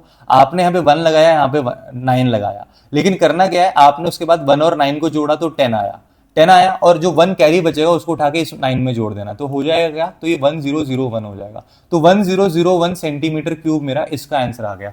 तो आप बोलोगे अब हमारा वॉल्यूम का लीनियर पैटर्न निकालना है। तो वॉल्यूम है क्या हमारे यहाँ पे? तो वॉल्यूम सबसे पहला जो मेरा वॉल्यूम निकला वो 385 निकला, फिर जो वॉल्यूम निकला वो 693 निकला, फिर जो वॉल्यूम निकला मेरा 1001 निकला। ये वॉल्यूम क्यों इंक्रीज हो रहे हैं? क्योंकि मैं लेंथ और ब्रेड्थ को तो हर क्वेश्चन में सेम ही है, बट मेरा हाइट देखो हर बार 4 से इंक्रीज कर रहा है। पहले क्वेश्चन में हाइट था 5 सेंटीमीटर, दूसरे क्वेश्चन में हाइट है 9 सेंटीमीटर, तीसरे क्वेश्चन में हाइट है 13 सेंटीमीटर। क्योंकि हाइट इंक्रीज कर रहा है तो ऑब्वियसली बात है वॉल्यूम भी इंक्रीज करेगा। अब लीनियर पैटर्न कैसे निकालेंगे? तो आपने बोला यहाँ पे जो 385 से देखो मैं 693 जा रहा हूं, फिर 693 से 1001 जा रहा हूं, तो मतलब कुछ इंक्रीज कर रहा है। तो मेरे को ये देखना है कि 693 और 385 के बीच का डिफरेंस क्या है, ये पता लगा लूंगा। तो आप बोलोगे सर 58 13 1890 और ये 308, तो मतलब कि 308 से ये इंक्रीज कर रहा है। अब अगर इसका भी आप डिफरेंस निकालोगे ना तो ये भी 308 आएगा। तो मैं अगर देखूं कि स्टार्टिंग में मेरा 385 मैंने फिक्स कर दिया, और फिर यहां से मैं एक बार क्या माइनस कर रहा हूं 308 माइनस कर रहा हूं एक बार, तो मुझे पहला वाला वॉल्यूम मिल जाएगा, मतलब 693 मिल जाएगा, सेकंड वॉल्यूम मिल जाएगा 693। अच्छा अगर मैं यहीं से कंपेयर करूं ना, तो अगर मैं 2 बार 308 को माइनस करूंगा, सॉरी ऐड करूंगा, ये क्या कर रहा हूं, माइनस नहीं करना बच्चों, ऐड करना है। अगर मैं 2 बार 308 को ऐड करूंगा, देखो यहाँ पे पहली बार 308 ऐड हुआ, फिर यहाँ पे दोबारा 308 ऐड हुआ, तो मेरे को यहाँ पे थर्ड वॉल्यूम मिल जाएगा 1001। तो यहाँ पे 385 से आपको कंपेयर करना, तो लीनियर पैटर्न क्या बनेगा यहाँ पे? लीनियर पैटर्न किसका लीनियर पैटर्न बनाना है आपको? वॉल्यूम का लीनियर पैटर्न बनाना है। तो वॉल्यूम का लीनियर पैटर्न कैसे बनेगा? तो आप बोलोगे sir volume is equal to 385 को फिक्स रखा प्लस n टाइम्स 308, ठीक है। आई होप आपको ये क्वेश्चन समझ आ गया होगा। इसमें हम क्या करेंगे, इसमें आप जैसे हाइट को बढ़ाते जाओ, हाइट को बढ़ाते जाओगे तो यहाँ पे आपका वॉल्यूम भी बढ़ते जाएगा। बस यही है। आप स्टार्टिंग में एन को क्या रखोगे, स्टार्टिंग में आप एन को रखोगे जीरो, एन जीरो रखोगे। एन जीरो रखते ही यहाँ पे क्या हो जाएगा, वॉल्यूम कैसे निकालोगे, तो वॉल्यूम हो जाएगा 385 प्लस जीरो इंटू 308। तो यहाँ पे ये 308 खत्म हो गया, तो वॉल्यूम मेरा 385 बचा। बिल्कुल सही है। आप देखो मेरे स्टार्टिंग में वॉल्यूम क्या था, वॉल्यूम 385 था। अब एन को 1 उठा के रखोगे, तो एन को जब 1 उठा के रखोगे तो वॉल्यूम आ जाएगा मेरा 385 प्लस 1 इंटू 308। अब देखो 385 प्लस 308 करता हूं तो क्या आता है, 693 आता है। बिल्कुल सही। जब मैंने एन को 1 रखा, मतलब इस वॉल्यूम के बाद अब सेकंड वॉल्यूम निकाल रहा हूं, तो मेरा 693 आंसर आ रहा है। फिर जब मैं एन को 2 रखूंगा तो आप बोलोगे सर यहाँ पे क्या आ रहा है, मेरा वॉल्यूम 1001 आ रहा है। तो यहां पे आपने इस वॉल्यूम का एक लीनियर पैटर्न निकाल दिया। ठीक है बच्चों, तो एन यहाँ पे आप कोई भी होल नंबर डाल सकते हो। N is a whole number, N belongs to, ये बिलोंग्स टू का साइन होता है, belongs to a whole number. N को आप कोई भी होल नंबर डालो, आप वॉल्यूम निकाल सकते हो यहाँ पे। ठीक है बच्चों, अब बात करते हैं फिफ्थ क्वेश्चन की। Sarita is reading a book of 500 pages, she reads 20 pages every day. अच्छा, टोटल में उसके पास कितने पेज है, 500 पेज है। 500 पेजेस है उसके पास, 500 पेजेस। अब वो हर रोज एक दिन में वो कितने पेज पढ़ती है, वो एक दिन में पढ़ती है 20 पेज। एक दिन में वो पढ़ती है 20 पेज। अगर वो 15 दिन ऐसे ही पढ़े तो कितने पेजेस बच जाएंगे उसके रीड करने को। रीड कर लेती है, टिक मार रहा हूं देखो, तो 15 दिन में कितने रीड कर लेगी, तो आप बोलोगे सर 15 दिन में वो 20 इंटू 15 रीड कर लेगी। तो ये हो जाएगा 20 इंटू 15, 300 पेज वो रीड कर लेगी, 300 पेज वो रीड कर लेगी। तो रिमेनिंग कितना होगा, तो आप बोलोगे सर रिमेनिंग होगा 500 टोटल पेज थे मेरे बुक में, 300 पेज उसने पढ़ लिए, तो बचे कितने पेज, 200 पेज। तो 200 पेज तो रिमेनिंग पेज है। अब इन्होंने बोला कि express this as a linear pattern, इसको लीनियर पैटर्न के फॉर्म में एक्सप्रेस करो। तो लीनियर पैटर्न में कैसे एक्सप्रेस करेंगे इसको, तो आप देखो कि यहाँ पे 500 पेज लिख देता हूं, यहाँ पे एक सेकेंड कलर बदलते हैं। 500 पेज तो फिक्स है यहाँ पे, page remaining, page remaining, page remaining, इसका लीनियर पैटर्न बनाओ। तो आप बोलोगे सर 500 पेज तो फिक्स है, 500 पेज तो मेरे टोटल पेज है, उसमें से मैं हर रोज कितना पढ़ता हूं, हर रोज मैं 20 पेज पढ़ता हूं। तो हर रोज के लिए एक दिन में 20 पेज, अगर मैं एक दिन में 20 पेज पढ़ रहा हूं तो 1 इंटू 20, अगर मैं 2 दिन में 20 पेज पढ़ रहा हूं तो 2 इंटू 20, अगर मैं 3 दिन में 20 पेज पढ़ रहा हूं तो 3 इंटू 20। इतने पेज मैं पढ़ रहा हूं। तो यहां पे आप बोलोगे सर एक्चुअली में एक काम करता है, वो जो नंबर ऑफ डेज है ना, नंबर ऑफ डेज को n मान लेते हैं इनटू, और नंबर ऑफ पेजेस कितने पढ़ रहा हूं मैं, एक पेज में मतलब एक दिन में मैं 20 पेज पढ़ रहा हूं, तो n डेज में मैं n इंटू 20 पेजेस पढ़ूंगा। तो आप बोलोगे सर ये रिमेनिंग पेज जितने बचेंगे ना, उसको एक जनरल लीनियर पैटर्न बन गया है।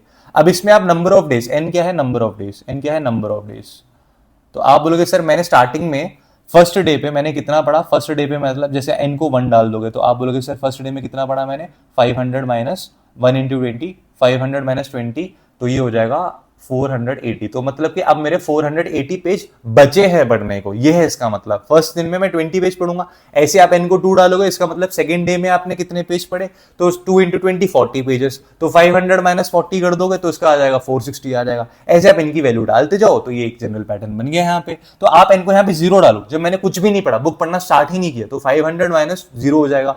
500 माइनस जीरो कितना होता है, 500। इसका मतलब मेरे पास अभी मेरे को पूरा बुक पढ़ना है, बचा हुआ है पूरा बुक पढ़ने को, तो 500 के 500 पेजेस मुझे पढ़ने हैं यहाँ पे। तो आई होप यहाँ पे आपको ये भी समझ आ गया होगा। अब चलते हैं नेक्स्ट क्वेश्चन पे। नेक्स्ट क्वेश्चन नहीं है, so let's start our next exercise 2.4, जो कि बहुत ही बढ़िया है यहाँ पे। अरे वाह क्या बात है, बहुत तगड़े तगड़े क्वेश्चन है यहाँ पे। कितने क्वेश्चन है यहाँ पे हमारे पास, टोटल काफी क्वेश्चंस है। तो बिना टाइम वेस्ट किए चलते हैं और स्टार्ट करते हैं अपने एक्सरसाइज 2.4 को। आई होप आपको समझ आ रहा होगा यार बच्चों। अगर आपको समझ आ रहा है, कुछ वैल्यूएबल आपको कुछ सीखने को मिला है इस क्लास से, तो लाइक शेयर सब्सक्राइब करना मत भूलना। आपका सपोर्ट बहुत, एक्चुअली उसकी रिक्वायरमेंट बहुत ज्यादा है यार, क्योंकि नया चैनल है, ग्रोइंग चैनल को जब तक अपने ऑडियंस का सपोर्ट नहीं मिलेगा तो वो ग्रो नहीं कर पाएगा। तो आपके सपोर्ट की मैं आशा करता हूं। तो यहाँ पे एक्सरसाइज 2.4 का first question, suppose a plant has a height 1.45 feet and it grows by 0.5 feet each month. Find height after 7 months. Make a table of values for t varying with 0 to 10 months and show how height increases every month. Find an expression that relates height and time. Explain why it is a linear growth. इससे पहले आप एक चीज पढ़ना है यहाँ पे, linear growth. एक चीज होता है लीनियर ग्रोथ और एक चीज होता है लीनियर डिके। एक पेज ऐड करता हूं यहां पे। एक होता है लीनियर पैटर्न, दो चीज की तरह, दो लीनियर पैटर्न जो है ना उसमें दो टाइप्स होते हैं। एक होता है लीनियर ग्रोथ,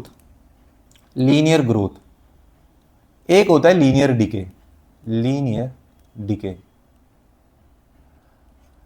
दोनों जगह मेरे पास मान लो दो क्वांटिटीज है एक्स वाई, ठीक है, यहां पे मेरे पास दो क्वांटिटीज है एक्स वाई। अब जैसे जैसे एक्स आगे बढ़ेगा, इक्वल इंटरवल में एक्स आगे बढ़ेगा, अगर वैसे वैसे मेरा वाई भी आगे बढ़ रहा है, एक कांस्टेंट अमाउंट से वाई आगे बढ़ रहा है, Y is increasing by a constant amount, जैसे जैसे मेरा एक्स आगे बढ़ रहा है वैसे वैसे मेरा वाई भी अगर आगे बढ़ता है कांस्टेंट अमाउंट से, उसको मैं कहता हूं लीनियर ग्रोथ।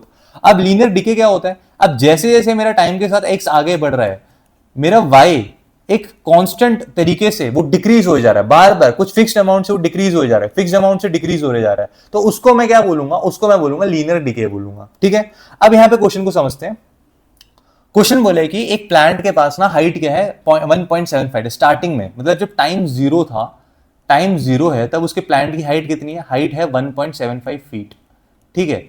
अब बोले जैसे जैसे हर मंथ गुजरता है ना, यहाँ पे ग्रो होता है, ग्रो कितना होता है, ग्रोथ रेट ग्रो होता है वो 0.5 से, मतलब कि हर महीने 0.5 करके इंक्रीज करेगा।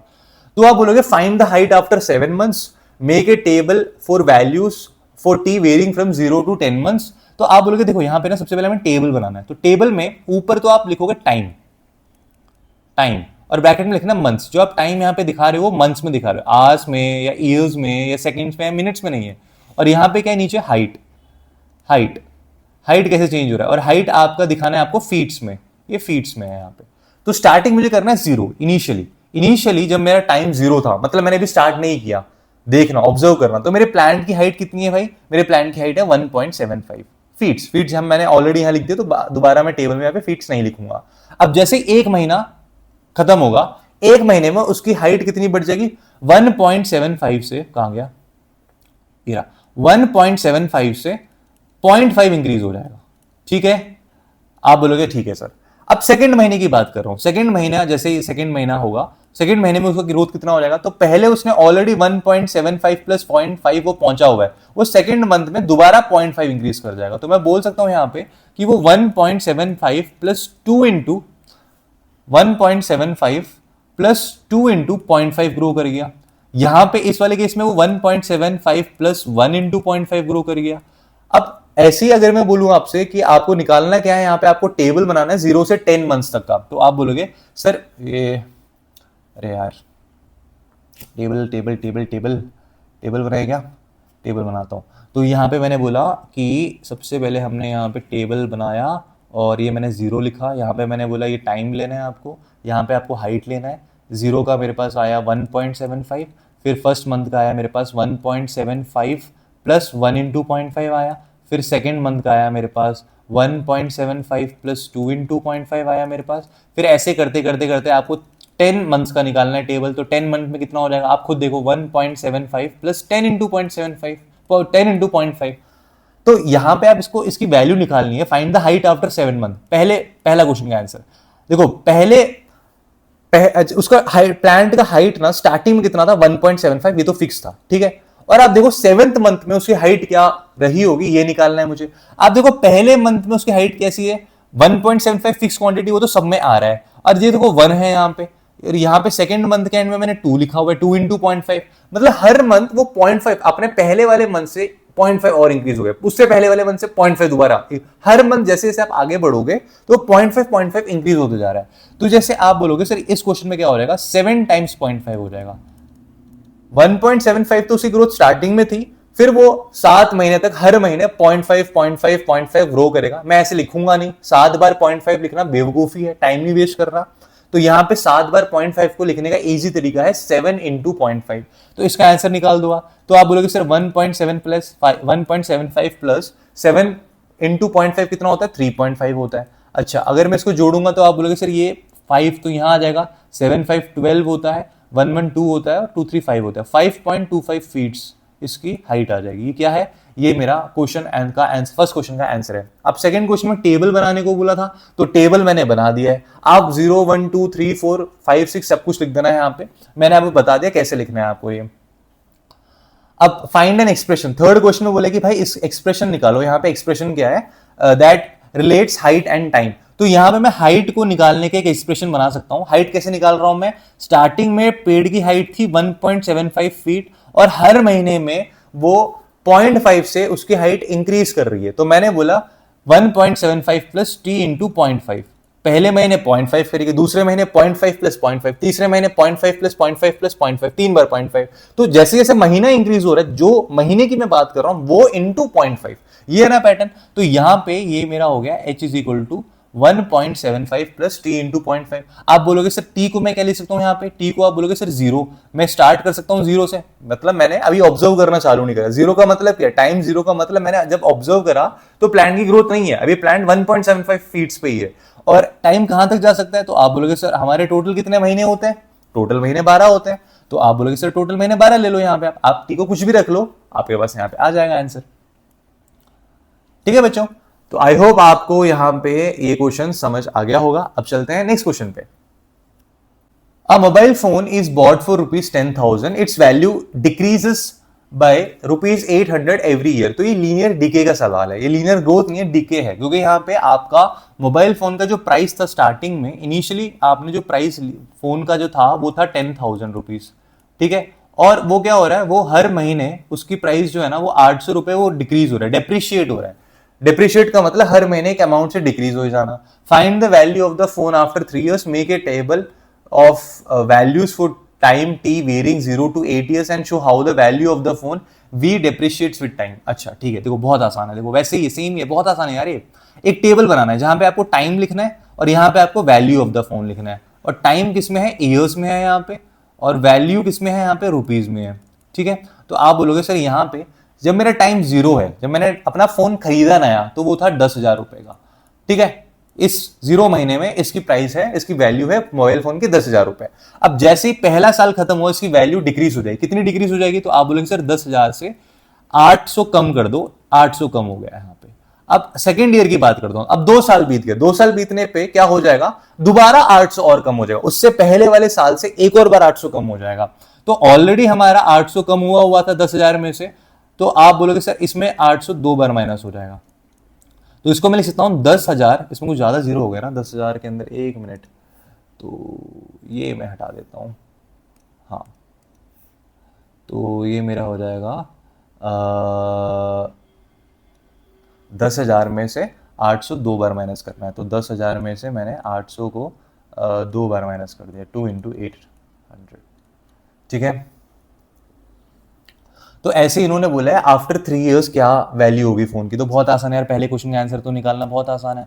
क्या करोगे, आप बोलोगे सर 10,000 था वैल्यू, 10,000 स्टार्टिंग में 10,000 थी वैल्यू, और 3 महीने बाद उसकी वैल्यू क्या है। तो 3 महीने बाद मतलब हर महीने 800 800 800 डिक्रीज हुआ, पहले महीने 800, दूसरे महीने 800, तीसरे महीने 800। तो 3 महीने 800 के लिए 3 into 800, तो 10,000 minus 3 into 800 which means 10,000 minus 2400। 10,000 minus 2400 कैसे करेंगे, माइनस माइंड में कैसे कैलकुलेट करेंगे। 10,000 में से जब आप 2,000 माइनस करते हो 8,000 आता है, 8,000 में से आप 400 और माइनस कर दोगे तो आ जाएगा 8,000 में से 400 माइनस करना, तो आ जाएगा 7,600 रुपीज इतना। तो 3 महीने के बाद, 3 साल के बाद मेरे फोन की प्राइस 7,600 रुपीज हो जाएगी। टेबल बना दिया मैंने, यहाँ पे आपको 8 साल तक का टेबल बनाना। तो यानी कि अगर आप ये बनाओगे ना आगे, एक मिनट पेज ऐड करता हूँ, तो आपने यहाँ पे 0 से स्टार्ट किया, फिर आपने महीना 1 साल 2 साल 3 साल और ऐसे करते करते आपको 8वें साल तक पहुंचना है। तो आप 8वें साल का जब बनाओगे तो आप बोलोगे सर 8वें साल में फोन की प्राइस क्या हो जाएगी, 10,000 जो स्टार्टिंग में थी उससे माइनस क्या करना है, 8 टाइम्स 800 को माइनस करना है। तो ऐसे तो आपको टेबल बनाना है, पहले 2-3 के मैंने बना दिए, पूरा आप कंप्लीट कर लेना, बहुत आसान है। अब मेन क्वेश्चन यहाँ पे ये है कि इसमें हमें एक एक्सप्रेशन दिखाना है लीनियर डिके का, जहां पे आपको वैल्यू ऑफ द फोन निकालना है with respect to the time. तो आपने बोला sir value of the phone, value of the phone कैसे निकालेंगे, तो आपने बोला sir value of the phone क्या हो जाएगी, यहाँ पे मेरी वैल्यू ऑफ द फोन का एक कैसे निकालूंगा मैं पैटर्न। तो आपने बोला सर पहले महीने मेरे पास 10,000 वाला फोन पड़ा हुआ था, पहले महीने मतलब स्टार्टिंग में। अब 1 साल बाद क्या हुआ, उसकी वैल्यू ना 800 रुपए कम हो गई 1 साल के बाद, तो 800 माइनस हो गया। 2 साल के बाद क्या हुआ, 10,000 में से 2 बार 800 माइनस कर देना, माइनस 2 into 800। 3 साल बाद क्या होगा, 10,000 में से आप 3 बार 800 माइनस कर देना, यही हो रहा है। तो यहाँ पे आप देखो, यहाँ पे जो आपका ये 2 है, ये मैं रेड से दिखाता हूँ, ये 2 चेंज हो रहा है यहाँ पे, ये 3 चेंज हो रहा है, आगे 4 चेंज होगा, ये 8 चेंज हो रहा है, लेकिन 10,000 और 800 ये चीज हर बार आ रहा है, तो ये फिक्स्ड वैल्यू। तो आप जो यहाँ पे वैल्यू लिखोगे ना, इसके अंदर आपको 10,000 रखना है और ये तो फिक्स रखना है और यहाँ पे 800 रखना है। अब डेप्रिशिएट हो रहा है तो मतलब लीनियर डिके है, तो मतलब माइनस लिखना है यहाँ पे। लीनियर डिके का मतलब क्या है, एक क्वांटिटी एक फिक्स्ड अमाउंट से डिक्रीज होते जा रही है, तो मतलब 10,000 एक क्वांटिटी थी, वो एक फिक्स्ड अमाउंट, यहाँ पे वो फिक्स्ड अमाउंट क्या है 800 से डिक्रीज होता जा रहा है हर बार। और हर बार क्या है, हर बार यहाँ पे टाइम है, इन विद टाइम है इन ईयर्स, तो यहाँ पे आप दिखाओगे 10,000 माइनस टी इंटू 800। तो आप इसको लिखना value of the phone v is equal to 10,000 minus 800 T rupees, इसको रुपीज भी लिख देना है यहाँ पे। ये हो जाएगा आपका वैल्यू ऑफ द फोन। आप यहाँ पे टाइम को बदल सकते हो, टाइम को आप 0 वाला साल लो, आपको फर्स्ट साल ले सकते हो, आप 2 ले सकते हो, आप 3 ले सकते हो, आप 8 ले सकते हो। तो यहाँ पे वैल्यू ऑफ द फोन निकालने का, वैल्यू ऑफ द फोन का लीनियर डिके का एक एक्सप्रेशन मैंने यहाँ पे आपको दिखा दिया। बहुत ईजी क्वेश्चन है, इसमें कोई भी डाउट है आप कमेंट सेक्शन में ड्रॉप करना, पूछना। और आपको कौन सा चैप्टर पढ़ना है वो भी आप कमेंट सेक्शन में लिख सकते हो। कोई चैप्टर आपको लगता है कि सर ये इसका एक्सरसाइज हमें करा दो, ये चैप्टर कंसेप्ट समझ नहीं आया, मैं उसको जरूर पढ़ाऊंगा, ठीक है। तो अब चलते हैं नेक्स्ट क्वेश्चन पे। The initial population of a village is 750, every year 50 people move from nearby city to village. देखो विलेज की स्टार्टिंग में, इनिशियल का मतलब ये होता है स्टार्टिंग में, इनिशियल का मतलब 0। तो स्टार्टिंग में जब मेरा टाइम 0 था तो विलेज की पॉपुलेशन कितनी थी, विलेज की पॉपुलेशन को पी से रिलेट करते हैं, पॉपुलेशन थी मेरे पास 750, ठीक है। अब हो क्या रहेगी ना, हर साल 50 लोग सिटी से विलेज की तरफ मूव कर रहे हैं, 50 लोग हर साल विलेज से सिटी की तरफ मूव कर रहे हैं। ये विलेज में कितने आ रहे हैं, प्लस 50 ऐड हो रहे हैं हर साल, एवरी ईयर एक 50 लोग ऐड हो जा रहे हैं। तो अब आपको क्या कर रहे हैं, यहाँ पे आपसे बोला गया है कि find the population of village after 6 year, ठीक है करते हैं। टेबल बनाना है 0 से 10 ईयर्स तक का, ये दिखाते हुए कि विलेज की पॉपुलेशन कैसे इंक्रीज कर रही है। तो आपने बोला सर ऊपर हम रखेंगे टाइम जो कि है ईयर्स में, और नीचे हम रखेंगे पॉपुलेशन को, पॉपुलेशन की कोई यूनिट नहीं होती ना, तो यहाँ पे ये हो गया ऐसे। आपने बोला सर टाइम 0, जब टाइम 0 मतलब इनिशियली वहां पे विलेज में जब हम स्टार्टिंग देखते हैं किसी भी डेटा को हम एनालिसिस, किसी भी डेटा का हम एनालिसिस करते हैं, तो स्टार्टिंग में वहां पे जब पॉपुलेशन थी वो 750, तो उसके लिए हमने बोला कि भाई टाइम 0 तो पॉपुलेशन 750। उसके 1 साल बाद क्या हुआ, उस विलेज में 50 लोग और आके जुड़ गए। उसके 2 साल बाद क्या हुआ, 2 साल के बाद क्या हुआ, 50 लोग दोबारा आके जुड़ गए, तो ऑलरेडी 800 तो वहां पे थे और उसमें 50 और आगे जुड़ गए। तो आप बोलोगे सर ये हो जाएगा 750 प्लस 2 इंटू 50, यहां पे हो जाएगा 750 प्लस 1 इंटू 50। तो एक पैटर्न बन रहा है यहाँ पे। तो आप ऐसे ही क्वेश्चन देखना, पहला क्वेश्चन क्या बोला हुआ है, पहला क्वेश्चन ये बोला हुआ है कि विलेज में 6 साल के बाद क्या पॉपुलेशन होगी। देखो स्टार्टिंग में 6 साल के बाद, 6 ईयर्स के बाद क्या पॉपुलेशन होगी। तो स्टार्टिंग में ऑलरेडी मेरे को पता है 750 लोग तो थे, फिक्स थे। हर महीने वो 50 ऐड होते जा रहे हैं। तो फर्स्ट महीने 50, सेकंड महीने 50, थर्ड महीने 50, फोर्थ महीने 50, सिक्स महीने 50, ऐसे 6 बार आप 50 को ऐड करते जाओ। तो रिपीटेड एडिशन को दिखाने के लिए हम क्या लिखते हैं, मल्टीप्लिकेशन। तो यहाँ पे 6 टाइम्स 50 ऐड हो जाएगा, और तो ये हो जाएगा 750 प्लस 65 300 और ऐड कर दोगे तो अब ये हो जाएगा 1050। तो population of the village after 6 years will be 1050। अब इन्होंने बोला टेबल बनाना है 0 से लेके 10 ईयर्स तक का। तो टेबल तो बना दोगे आप, बहुत आसान है टेबल बनाना। टेबल बनाने में क्या है, तो आपने बोला सर यहाँ पे हम टाइम लिखेंगे इन ईयर्स, यहाँ पे हम ये पॉपुलेशन हो जाएगा, पी से रिप्रेजेंट करना है। क्वेश्चन में दिया है आपको, आप एक्स वाई खुद से नहीं लोगे, क्वेश्चन में आपको वेरिएबल्स दिए पी और टी, आपको उसके हिसाब से लेना, अपने आप से एक्स वाई मत ले लेना। तो टाइम जब 0 था तो पॉपुलेशन विलेज की 750 थी, जब टाइम 1 हो गया तो 750, 1 साल बाद 750 प्लस क्या हो जाएगा, वन टाइम 50, 50 लोग और आ गए। 2 साल बाद क्या होगा, दोबारा 50 लोग आ जाएंगे, तो 750 प्लस 2 टाइम्स 50 हो जाएगा ये। तो ऐसे करते करते आपको कहां तक पहुंचना है, 10 ईयर्स तक का, 10 ईयर का डेटा निकालना है। तो 10 ईयर्स में कितने हो जाएगा, तो स्टार्टिंग में 750 थे और 10 महीने ऐसे हर महीने 50 जुड़ते जुड़ते 10 महीने 10 इंटू 50 लोग जुड़ जाएंगे। तो ये आपका टेबल बन जाएगा पूरा। आप इसकी वैल्यू लिख सकते हो यहाँ पे, जितना भी आएगा 750 प्लस 1 इंटू 50 कितना होगा, तो आप बोलोगे सर ये हो जाएगा 800, फिर ये हो जाएगा 850, फिर ऐसे करते करते आप क्या बोलोगे, सर हर महीने कुछ ना कुछ जुड़ते जाएंगे, उसके फाइनल वैल्यू लिखते रहा यहाँ पे।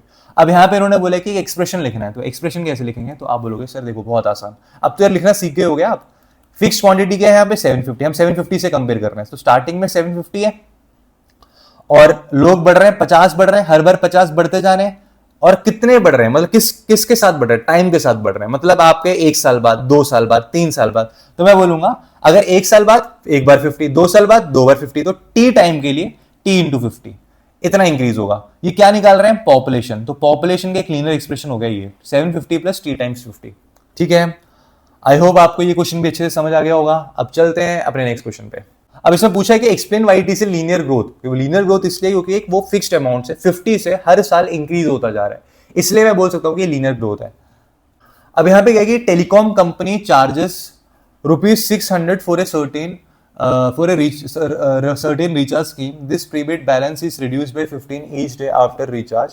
Write an equation that models the remaining balance b of x after using the scheme for x days. Explain why it represents linear decay. यहाँ पे after how many days will the balance run out? Make a table for the values of x varying from 1 to 10 days. Showing the balance B of X. देखो दो चीजें हैं यहाँ पे, जब आप पूरा क्वेश्चन पढ़ते हो तो आपको समझ आता है यहाँ पे क्या क्या वेरिएबल्स लेने हैं आपको। तो यहाँ पे जो एक्स है ना, ये आपका एक्स है डेज के लिए, ये चेंज करता हूँ, ये जो एक्स है ना, ये एक्स आपको दिखाता है डेज के लिए। एक्स क्या है? डेज के लिए 1 to 10 डेज। ठीक है, और नीचे क्या लिखना है आपको? B of X. ये क्या है? ये आपका है बैलेंस। ये किसको दिखाता है? ये बैलेंस को रिप्रेजेंट कर रहा है, बैलेंस को। अब क्वेश्चन क्या बोल रहा है ये समझते हैं। क्वेश्चन बोल रहा है कि टेलीकॉम कंपनी है, वो 600 रुपए चार्ज करती है एक सर्टेन रिचार्ज स्कीम के लिए। तो 600 रुपए तो वो चार्ज करती है, ठीक है भैया, 600 रुपए वो चार्ज करती है। This prepaid balance is reduced by ₹15 each day after the recharge. मतलब स्टार्टिंग में उसके पास कितने रुपए पड़े हुए हैं? 600 रुपए पड़े हुए हैं, 600 रुपए पड़े हुए हैं। एक दिन बाद कितना हो जाएगा? एक दिन जैसे ही खत्म होगा तो वो आप बोलोगे सर 600 माइनस 15 हो जाएगा। फिर आप बोलोगे सर दूसरे दिन क्या हो जाएगा? दोबारा 15 रुपए, क्योंकि क्या बोला है? The prepaid balance is reduced by ₹15 each day after the recharge. तो आप बोलोगे सर यहां पे दूसरे दिन 600 माइनस 2 इंटू 15 हो जाएगा, तीसरे दिन 600 माइनस 3 इंटू 15 हो जाएगा। तो आपसे क्या बोला हुआ है यहाँ पे? Right an equation that models the remaining balance. तो आप इक्वेशन कैसे बनाओगे? तो बैलेंस का इक्वेशन बनाना है मुझे। तो बैलेंस को मैंने यहाँ पे एक वेरिएबल से रिप्रेजेंट किया है, बी ऑफ एक्स।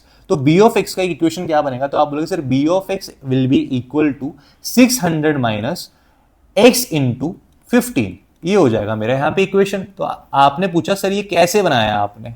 बहुत आसान है ना। देखो यार आप क्या हो रहा है यहाँ पे एक्स क्या है? यहाँ पे एक्स आपका डेज को रिप्रेजेंट कर रहा है। तो मतलब 600 तो आपने रिचार्ज करवाया, और हर दिन 15 कम होते जाएगा। पहले दिन 15 कम हो गया, दूसरे दिन दोबारा 15 कम हो गया, तीसरे दिन 15 कम हो गया।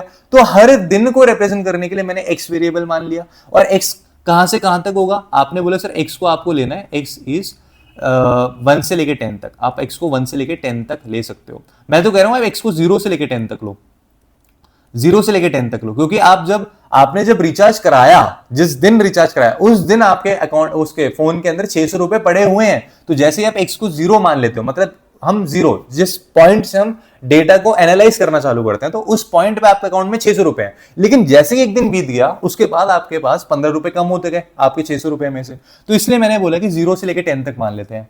अब यहां पे क्या बोला है? इसके बाद क्या है? कुछ बोले after how many days will the balance run out. अब देखो यहाँ पे बैलेंस रन आउट होने का मतलब क्या है? बैलेंस रन आउट, ये सेकंड क्वेश्चन बहुत इंपॉर्टेंट है। Second question, balance run out होने का मतलब है, मैंने क्या बोला? Balance run out. Balance run out होने का मतलब ही ये होता है कि बैलेंस इज इक्वल टू 0 हो जाए। बैलेंस इज इक्वल टू 0 होने का मतलब B of X is equal to 0 हो जाए। और बी ऑफ एक्स का फॉर्मूला मैंने अभी आपको लिखा है यहाँ पे कि 600 माइनस 15x ये 0 के बराबर हो जाए। तो आप बोलोगे सर 600 माइनस 15x 0 के बराबर हो जाए, मतलब ये हो जाएगा इसका। आप अगर यहाँ पे 15x को ट्रांसपोज कर दोगे तो 600 इज इक्वल टू 15x हो जाएगा। और मैं यहाँ पे पेज ऐड करता हूँ, 600 इज इक्वल टू 15x हो जाएगा। तो आप बोलोगे सर यहाँ पे अगर मैं इस 15 को नीचे ले जाऊँ 600 by 15, तो आप बोलोगे ये हो जाएगा 15 4 60 40। तो x इज इक्वल टू क्या आ जाएगा? 40 डेज। तो 40 डेज 40 दिन में आपका बैलेंस खत्म हो जाएगा। कैसे खत्म होगा? आप कॉमन सेंस लगाओ। स्टार्टिंग में आपके पास 600 रुपए थे, फिर आपके 15 रुपए कम हो गए, फिर दूसरे दिन में आपके 15 रुपए कम हो गए, तीसरे दिन 15 कम होते गए। ऐसे करते करते 40th डे तक 40 इंटू 15 रुपए कम हो जाएंगे। और 40 इंटू 15 कितना होता है? 600 होता है। तो स्टार्टिंग में 600 थे और 40th डे भी 600 है, तो 600 से 600 कम करोगे, माइनस करोगे तो 0 आ जाएगा यहाँ पे इसका आंसर। तो मतलब 40th डे पे आपका बैलेंस 0 हो जाएगा। ये इस क्वेश्चन का आंसर आ गया। आई होप आपको ये पूरा लेक्चर अच्छे से समझ आ गया होगा। तो इसमें कोई डाउट है तो आप जरूर नीचे कमेंट सेक्शन में पूछना। कोई कुछ अगर मिस्टेक हुआ है, क्योंकि मैंने ये ऑब्वियसली हो सकता है क्योंकि मैं एक सिंगल वीडियो में शूट कर रहा हूँ ये सब कुछ, और कुछ सिली मिस्टेक्स अगर मैंने करी है तो नीचे कमेंट सेक्शन में बताना मेरे को। एंड बच्चों, जैसे कि आपको पता है कि नया चैनल है, आपके लाइक शेयर सपोर्ट की बहुत जरूरत है, तो चैनल को बिना सब्सक्राइब करे आगे मत बढ़ना, और आपका बेल आइकन जरूर दबाना ताकि जो भी मैं वीडियोस अपलोड करूं वो आप तक पहुंचते रहे। तो मैंने आपको ये 2.4 तक करा दिया ना, आगे जितने भी एक्सरसाइज है वो नेक्स्ट लेक्चर में कंप्लीट कराऊंगा, मैं सिंगल लेक्चर में कंप्लीट करा दूंगा।